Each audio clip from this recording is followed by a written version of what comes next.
हरे कृष्णा। हम श्रीमद् भगवद गीता के 6वें अध्याय ध्यान योग इसके 32वें श्लोक को आज पढ़ रहे हैं। महाकवि जयदेव दास प्रभु जी आप गाइए।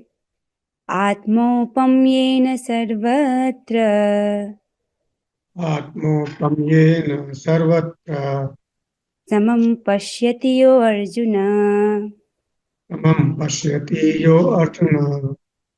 सुखं वा यदि वा दुःखं सुखं वा यदि वा दुःखं स योगी परमो मतः। स योगी परमो मतः। बहुत अच्छे प्रभु जी। माधुरी माता जी आप गाइए। आत्मौपम्येन सर्वत्र आत्मौपम्येन सर्वत्र समं पश्यति यो अर्जुन समं पश्यति अर्जुन। सुखं या यदि वा दुःखं सुखं वा यदि वा दुःखं स योगी परमो मतः। योगी परमो मतः। बहुत अच्छे माता जी, आपने तो मुझसे भी अच्छा गाया है। इसको एक साथ पढ़ना वाज नाइस। भगवान कह रहे हैं, हे अर्जुन, वह पूर्ण योगी है जो अपनी तुलना से समस्त प्राणियों की उनके सुखों तथा दुखों में वास्तविक समानता का दर्शन करता है।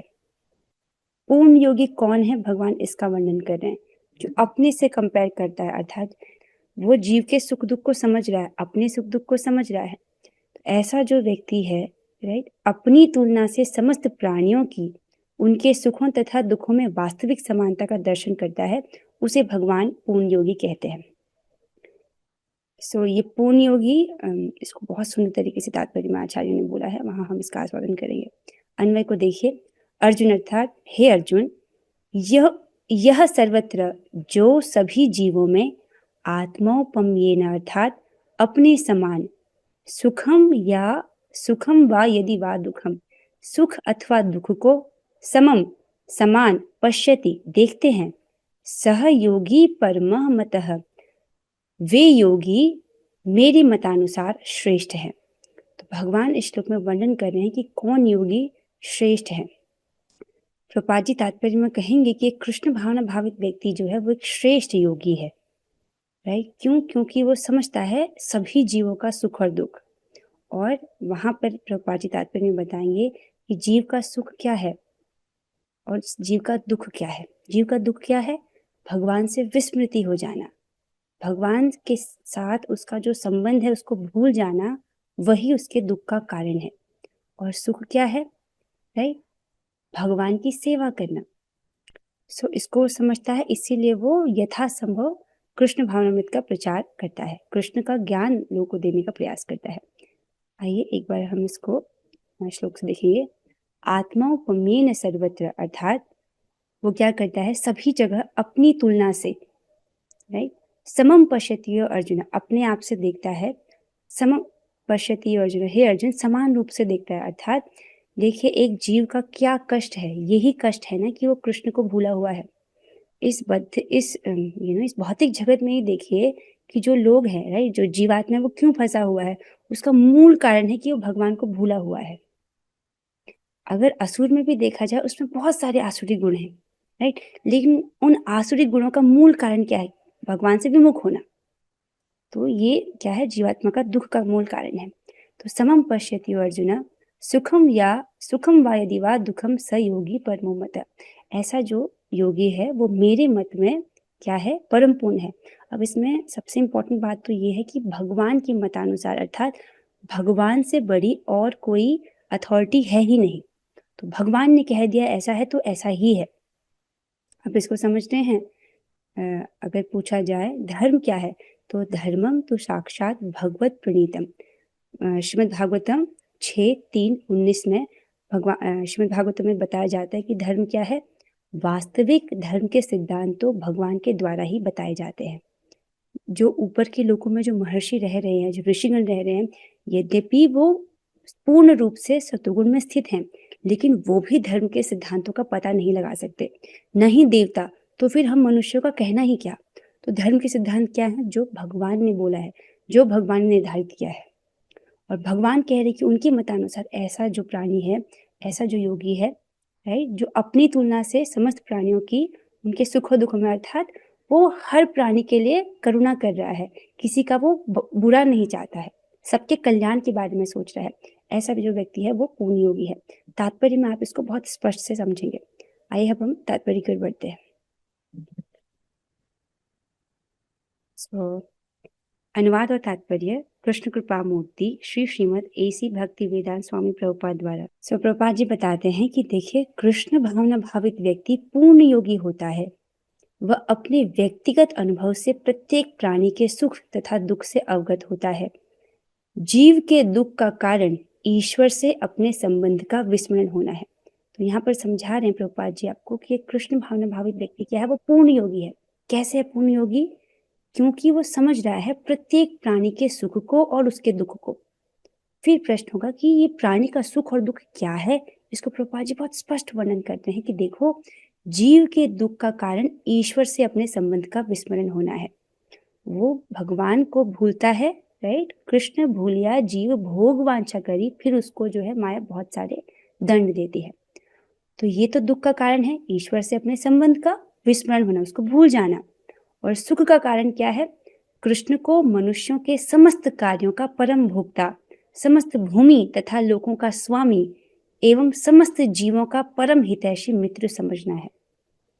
तो जब व्यक्ति इस प्रकार से समझता है कि कृष्ण क्या है, मनुष्यों के समस्त कार्यों के परम भोक्ता, अर्थात जो समस्त मानवीय प्रयास हैं, जो भी प्रयास एक मनुष्य के रूप में हम कर सकते हैं, राइट, अपने शरीर के द्वारा, अपनी वाणी के द्वारा, अपने मन के द्वारा, उन सब प्रयासों का लक्ष्य क्या है? उन सभी प्रयासों का उद्देश्य होना चाहिए कृष्ण को प्रसन्न करना, पहला। दूसरा क्या है कि वो समस्त भूमि और समस्त लोग, जितनी भी भूमि दिख रही है, जितने भी लोग हैं, सबके स्वामी हैं। अर्थात वो व्यक्ति अपने घर में भी ऐसा भावना नहीं रखता कि मेरा घर है, समझ रहा है कि सब कुछ कृष्ण का है, एवं समस्त जीवों का परम हितैषी, राइट। और इतने पर भी माना जाए कि वो बहुत जो कृष्ण है सभी लोगों के स्वामी हैं, ठीक है, परम भोक्ता है, ठीक है, लेकिन मैं उनकी फिर भी वो विशेष क्यों है? देखिए, क्योंकि वो समस्त जीवों के परम हितैषी हैं, मित्र हैं, राइट। क्योंकि वो हर जीव के हितैषी हैं, अर्थात आपके भी तो हितैषी हैं, तो उनको मित्र समझता है। इस प्रकार से जब व्यक्ति समझता है तो कृष्ण की शरण ग्रहण करता है, और फिर ये उसके सुख का कारण है।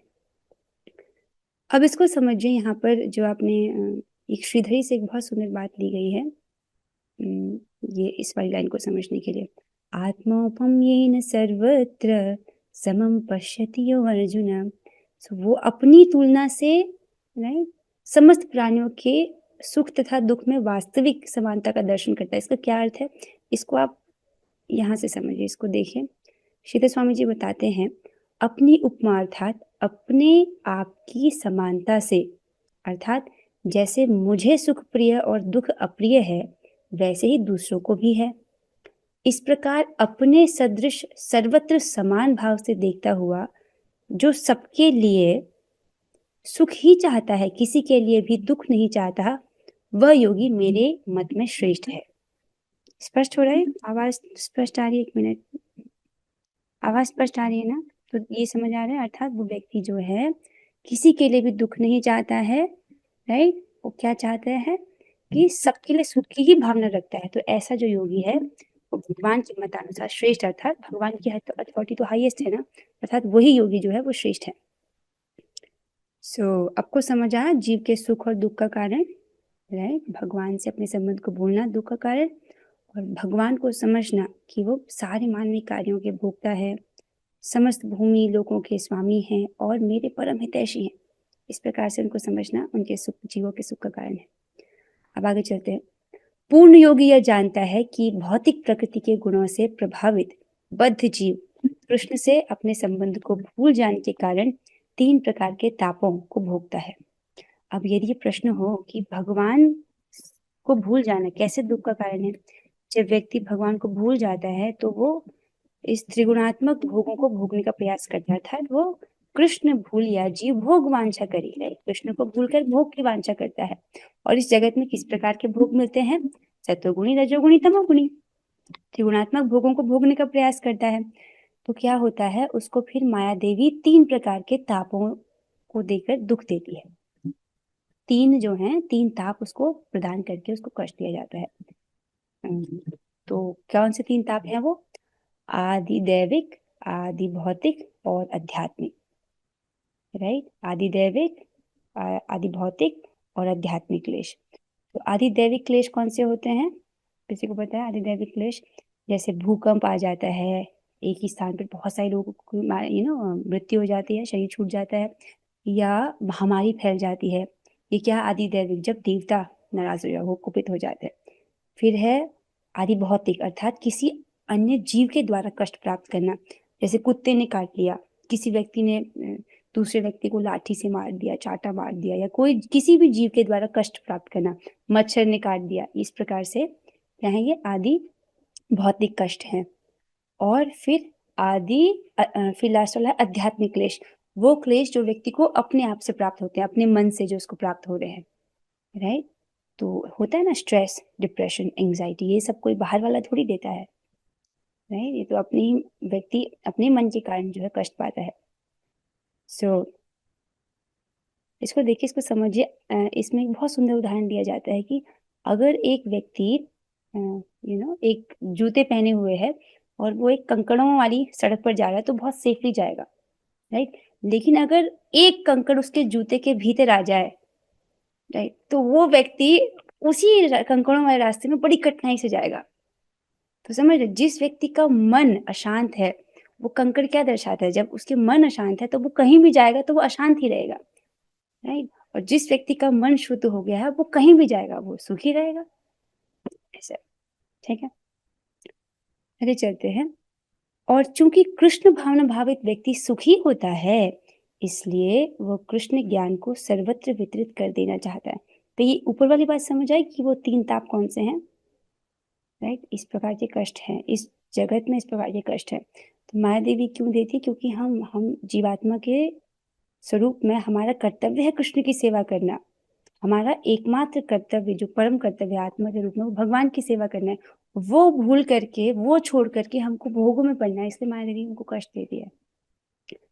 आगे देखते हैं, राइट? क्योंकि कृष्ण भावना भावित व्यक्ति सुखी होता है, इसलिए वह कृष्ण ज्ञान को सर्वत्र वितरित कर देना चाहता है। तो इन सभी दुखों का इलाज क्या है?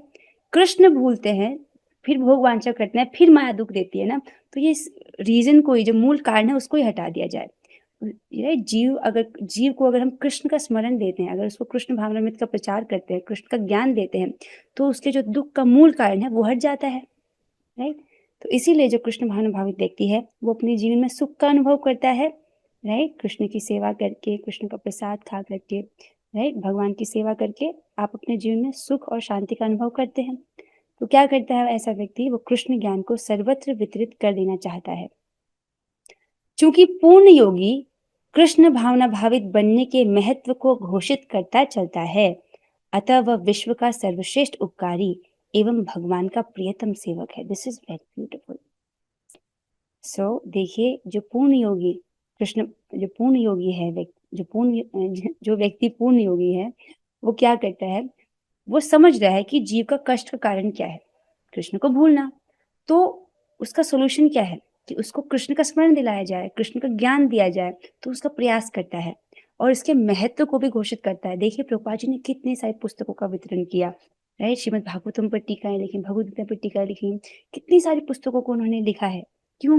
कृष्ण ज्ञान के प्रचार हेतु, ताकि आप और मैं इसको पढ़ के अपने दुखों से निवृत्त हो सके, हम दुख से मुक्त हो सके और हमको परम सुख की प्राप्ति हो जाए। कौन सा? कृष्ण प्रेम रूपी जो धन है वो प्राप्त हो जाए, राइट? इसलिए प्रभुपाद जी ने कितनी मेहनत की, रात रात 2 बजे उठ करके उन्होंने इतने तात्पर्य लिखे हैं। किसके लिए? हमारे लिए। तो वो कहते हैं कि ऐसा जो व्यक्ति है, इसके महत्व को घोषित करता है कृष्ण भावनामृत के, अतः वह विश्व का सर्वश्रेष्ठ उपकारी एवं भगवान का प्रियतम सेवक है, राइट? ऐसा जो व्यक्ति है, जो जीव के दुख को समझ रहा है, उसकी निवृत्ति के लिए जो आवश्यक कार्य है, क्या? उसको कृष्ण का ज्ञान देना, उसके, राइट, उस पर वो बल दे रहा है, उसको महत्व को बता रहा है, उस प्रकार का ज्ञान दे रहा है, तो वो क्या है? सर्वश्रेष्ठ उपकारी है। एवं ऐसा जो व्यक्ति है वो भगवान का प्रियतम सेवक है। आई होप हमने वो श्लोक यहाँ पर लिखा होगा। यहाँ पर श्रीमद् भगवद गीता के 18वें अध्याय के 59वें श्लोक में भगवान इसको कहते हैं कि जो व्यक्ति मेरे इस दिव्य ज्ञान का प्रचार करता है मेरे इस दिव्य ज्ञान को, राइट, कौन सा, जो उन्होंने अर्जुन और कृष्ण को, जो अर्जुन को उन्होंने बोला, अर्जुन और कृष्ण के बीच में जो संवाद है, अर्थात जो व्यक्ति कृष्ण के ज्ञान को कृष्ण के भक्तों को बताता है, तो भगवान कहते हैं उससे प्रिय ना तो मुझे कोई सेवक था ना कभी होगा। इस प्रकार भगवान घोषणा कर देते हैं 18वें अध्याय में। समझ रहे इसको? भगवान कहते हैं जो व्यक्ति मेरे दिव्य ज्ञान का प्रचार करता है, मेरे दिव्य ज्ञान को मेरे भक्तों को बताता है, उससे अधिक प्रिय ना तो मुझे कोई था ना कभी होगा। तो समझ रहे? तो ऐसा जो व्यक्ति है वो भगवान का सबसे एक सर्वश्रेष्ठ, भगवान का प्रियतम सेवक है वो। देखिए प्रभुपाद जी ऐसे सेवक है कि नहीं? पूरे विश्व भर में उन्होंने इसका प्रचार किया। तो देखिए हम भगवान के प्रियतम सेवक की बातों को सुन रहे हैं, उनका सानिध्य प्राप्त कर रहे हैं। प्रभुपाद जी ने तो हमको बहुत सिक्योरिटी दे दी है। अगर हम प्रभुपाद जी के आश्रम में चल रहे हैं ना, तो हम बहुत आसानी से भगवत धाम पहुंच जाएंगे। तो भगवान के प्रियतम सेवक है। आगे चलते हैं। कोई मेरी स्क्रीन में कुछ लिख रहा है? Wait a second.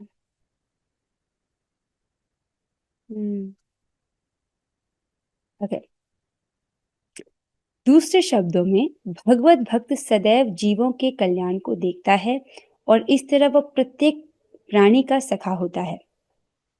वह सर्वश्रेष्ठ योगी है क्योंकि वह स्वांतः सुखाय सिद्धि नहीं चाहता अपितु अन्यों के लिए भी चाहता है। बहुत सुंदर है। देखिए जो भगवत भक्त है वो क्या करता है? सभी जीवों के कल्याण को देखता है। इसको आप पिछले श्लोक से लिंक कीजिए। वो सभी जीवों में परमात्मा को देख रहा है, राइट? तो किसी भी जीव से द्वेष नहीं करता, अपितु हर जीव के लिए, उसके कल्याण के लिए ही वो इच्छा करता है, उसके कल्याण को ही देखता है। तो क्या है? वो प्रत्येक प्राणी का सखा है। और ऐसा जो योगी है वो सर्वश्रेष्ठ योगी है। क्यों सर्वश्रेष्ठ योगी है? क्योंकि वह स्वांतः सुखाय सिद्धि, केवल अपने सुख को नहीं चाहता है वो, राइट? वो चाहता है अपितु अन्यों के लिए भी चाहता है। वो चाहता है कि जो सुख मुझे प्राप्त हो गया वही सुख सबको मिले। जैसे मुझे कृष्ण का आश्रय मिल गया वैसे ये आश्रय सबको मिले, राइट? सभी कृष्ण की सेवा का सुख जो है उसको, उसका अनुभव करे। सो ऐसा वो व्यक्ति चाहता है। इसीलिए वो क्या है? सर्वश्रेष्ठ योगी। केवल अपने सुख के लिए नहीं सोचता, वो चाहता है कि अन्यों को भी ऐसा सुख अनुभव हो। वह अपने मित्र जीवों से द्वेष नहीं करता। यही है वह अंतर जो एक भगवत भक्त तथा आत्मोन्नति में ही रुचि वाले योगी में होता है। बहुत सुंदर है ये। यहाँ पर प्रभुपाद जी स्पष्ट कर रहे हैं कि एक भगवत भक्त और एक आत्मोन्नति, आत्मोन्नति अर्थात जो व्यक्ति केवल आत्म साक्षात्कार में रुचि रखते हैं, बस उनके आध्यात्मिक जीवन। एक मिनट, आवाज आ रही है अभी भी? तब भी पहले भी आ रही थी आवाज। मेरा माइक आज इधर उधर खिसक रहा है, तो मैं सोच रही हूँ अगर कभी भी माइक की दिक्कत हो तो आप मुझे बता दीजिएगा, मैसेज करके बता दीजिएगा, ठीक है? ओके। सो ऐसा जो व्यक्ति है, भगवान प्रभुपाद जी यहाँ पर भेद को बता रहे हैं कि एक भगवत भक्त और एक आत्मोन्नति वाले व्यक्ति में कितना बड़ा अंतर है। क्या अंतर है? क्या अंतर है? जो आत्मोन्नति में रुचि रखता है, अर्थात जो व्यक्ति आत्म साक्षात्कार प्राप्त करने की इच्छा रखता है, आध्यात्मिक प्रगति करना चाहता है, वो केवल अपने सुख के विषय में सोच रहा है कि हाँ मेरी प्रगति हो जाए, मेरा उद्धार हो जाए, बस। लेकिन एक भगवत भक्त क्या चाहता है कि जैसे मुझे कृष्ण का आश्रय मिल गया वैसे ही सभी जीवों को प्राप्त हो, राइट? जैसे मुझे ये सुख मिला है वो सभी, वो अन्यों को भी मिले। इस प्रकार वो सभी जीवों के लिए कल्याण की ही इच्छा करता है, कल्याण ही देखता है। मैं बहुत प्रसन्न हूँ। देखिए प्रभुपाद जी एक ऐसा ही उदाहरण है हमारे बीच में, राइट? और ऐसे अनेक भक्त हैं। श्रीमद् भागवतम ऐसे उदाहरणों से भरा पड़ा है। आगे चलते हैं। जो योगी पूर्ण रूप से ध्यान धरने के लिए एकांत स्थान में चला जाता है वह उतना पूर्ण नहीं होता जितना कि वह भक्त जो प्रत्येक व्यक्ति को कृष्ण भावना भावित बनाने का प्रयास करता रहता है। This is very nice. अब देख रहे प्रभुपाद जी कितनी सुंदर बात कह रहे हैं। देखिए एक व्यक्ति जो एकांत में चला गया है वहां पर वो परमात्मा का ध्यान कर रहा है, राइट? और वो योगी है, ठीक है, वो भी योगी है, लेकिन वो उतना पूर्ण नहीं है जितना कि वो भक्त जो प्रत्येक व्यक्ति को कृष्ण भावना भावित बनाने का प्रयास करता रहता है। आप समझ रहे हैं? एक व्यक्ति, यदि आप किसी एक जीव को भी कृष्ण के बारे में प्रचार करने का प्रयास कर रहे हो तो देखिए प्रभुपाद जी क्या कह रहे हैं कि वो व्यक्ति पूर्ण योगी है। उससे, उस व्यक्ति से भी वो श्रेष्ठ है जो एकांत में जाकर के भगवान पर ध्यान लगाने का प्रयास कर रहा है, राइट? देखिए कितना कितना सुंदर बात है, इसको समझिए। ये संसार दावानल है, इसको बताया जाता है कि ये संसार क्या है, अग्नि के समान है, या आप समझिए समुद्र के समान, जिसमें सभी जीव जो है बार बार मृत्यु सागर में डूब रहे हैं। तो यदि एक जीव आप एक भी जीव को बचाने का प्रयास कर रहे हो, तो आध्यात्मिक दृष्टि से तो आप हीरो है ना। कृष्ण आपके प्रति कितना कृतज्ञ होंगे अगर आप एक भी जीव को इस दावानल से बचा कर ले आए, इस भवसागर से बचा कर ले आए, इवन प्रयास भी कर रहे हैं तो। और एक बार भी उसे नाम बुलवा पाए तो, या एक माला पर भी आप उसे ले आए तो, ये बहुत बड़ा बहुत बड़ा महान कार्य है किसी भी जीव को बचाना। आइए सिंपल भाषा में इसको समझिए।